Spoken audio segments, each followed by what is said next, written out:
Warren A. Cowdery,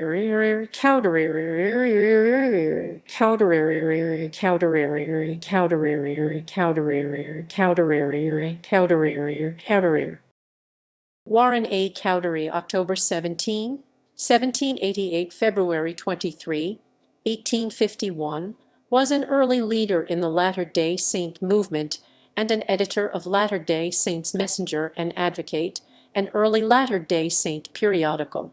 He was the eldest brother of Oliver Cowdery, who with Joseph Smith was a primary initiator of the Latter-day Saint movement. Early life. Cowdery was born on October 17, 1788 in Poultney, Vermont. By 1812, he was studying to become a medical doctor in Rutland County, Vermont. On September 22, 1814, he married Patience Simmons, and in 1816 the couple moved to Freedom, New York. In 1818, Cowdery became a commissioner of Ontario County, New York, and by 1820 he had moved to Leroy, New York. He worked as an apothecary and later as postmaster for Freedom, New York. Latter-day Saint and controversy. In 1834, largely as a result of his brother Oliver's influence, Warren Cowdery became a member of the Church of Jesus Christ of Latter-day Saints. On November 25, 1834, Joseph Smith received a revelation that specified that Warren Cowdery should be appointed the presiding high priest of the church in the land of Freedom and the regions round about. In 1835, Cowdery reported to church headquarters in Kirtland, Ohio, that the members of the Quorum of the 12 had been neglecting their fundraising. The leadership of the church believed Cowdery's report and issued a letter chastising the 12. In January 1836, the members of the 12 rejected Cowdery's accusation and accused him of using language that is unchristian and unbecoming any man. After Cowdery moved to Kirtland in February 1836, he had an apology to the 12 published in the church periodical Messenger and Advocate, stating that he most deeply regrets his comments, which were made mistakenly but innocently.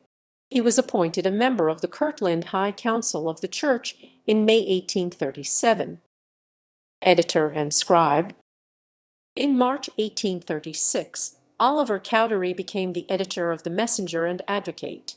However, Oliver gave Warren much of the day-to-day responsibilities of this position because Oliver was the assistant president of the church and was busy with many other responsibilities. Cowdery was the church's official scribe and assistant recorder from 1836 to 1837. On March 27, 1836, he served with Warren Parish as the scribe at the dedicatory services for the Kirtland Temple. On February 1, 1837, Oliver sold his printing press to Joseph Smith and Sidney Rigdon, and Cowdery was officially made the editor of Messenger and Advocate. Apostasy and estrangement from the church. In 1837, as many Latter-day Saints in Kirtland began to lose money in Joseph Smith's Kirtland Safety Society, Cowdery's editorials began to be critical of Smith's leadership. In 1838, Cowdery was elected Justice of the Peace of Kirtland, and the majority of Latter-day Saints loyal to Smith began to relocate to Missouri. In the August 1838 edition of Elders' Journal, the new official church publication, an unattributed article severely criticized Cowdery, Warren Parish, and other dissenters who had left the church in Kirtland. Cowdery was attacked in the following terms.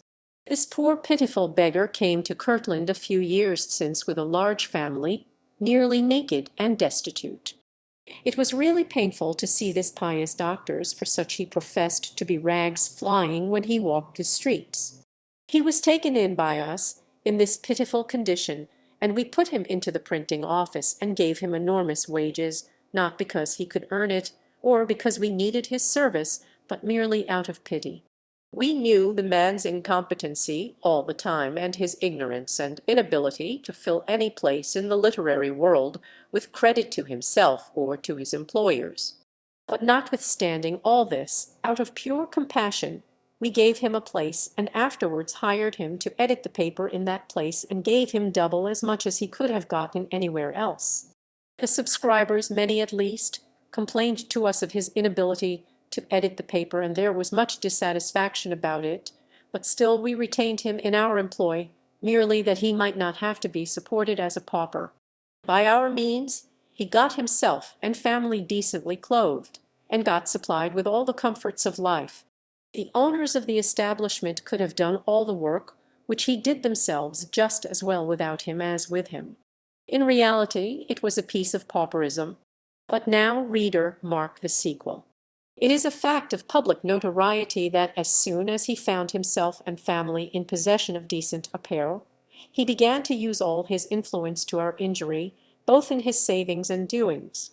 We have often heard it remarked by slave-holders that you should not make a Negro equal with you, or he would try to walk over you. We have found the saying verified in this pious doctor, for truly this niggardly spirit manifested itself in all its meanness.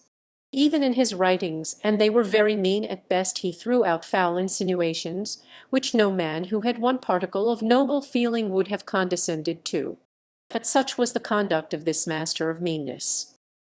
Later life. Cowdery was involved with Warren Parish in the formation of a rival Latter-day Saint sect in Kirtland, which they named the Church of Christ. While the church briefly gained ownership of the Kirtland Temple, internal division led to the dissolution of the church after only a few months of existence. Cowdery lived the rest of his life in Kirtland and never became involved with any other Latter-day Saint group. He and his wife were the parents of 11 children, 7 sons and 4 daughters.